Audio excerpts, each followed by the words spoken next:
ఈసారి గుంటూరు ఈస్ట్లో ఎమ్మెల్యే ఎవరు అవుతారు? నసీర్ అహ్మద్ అవుతాడు. ఎందుకంటే ఏం చెప్తారు? అభివృద్ధి లేదు కాబట్టి. గుంటూరు ఈస్ట్లో జరగలేదా? అసలు ఏం జరిగింది?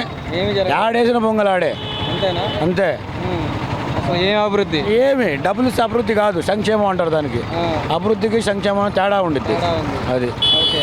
అయితే ఈసారి నజీర్ అహ్మద్ గెలిపి కన్ఫామ్గా వస్తాడు. ఎన్ని ఓట్లతో గెలుస్తారు ఈసారి? మెజార్టీ ఫస్ట్ ముస్తఫా గారు రెండుసార్లు 2350 ఓట్లు వచ్చినాయి ఫస్ట్ సారి ముస్తఫా గారికి. రెండోసారికి వచ్చింది మెజార్టీ. నసీర్ అహ్మద్ కన్ఫామ్గా వస్తాడు. కన్ఫామ్గా వస్తారు. ఏంటి ఆ నమ్మకం అతని మీద? టీడీపీ మీద నమ్మకం, ముస్తఫా ఈయన మీద కాదు. కాదు, ముస్తఫా మీద కాదు. ముస్తఫా మీద కాదు, నసీర్ అహ్మద్ మీద కాదు, టీడీపీ మీద నమ్మకం. నమ్మకం. అందుకని అభివృద్ధి ఈసారి మీద నమ్మకం. అభివృద్ధి మీద నమ్మకం. కన్ఫామ్. టీడీపీ వస్తే జరుగుతుంది. జరిగిద్ది. జరుగుతుంది. నా పిల్లోడు చదువుకున్నాడు, ఇంట్లో ఉన్నాడు.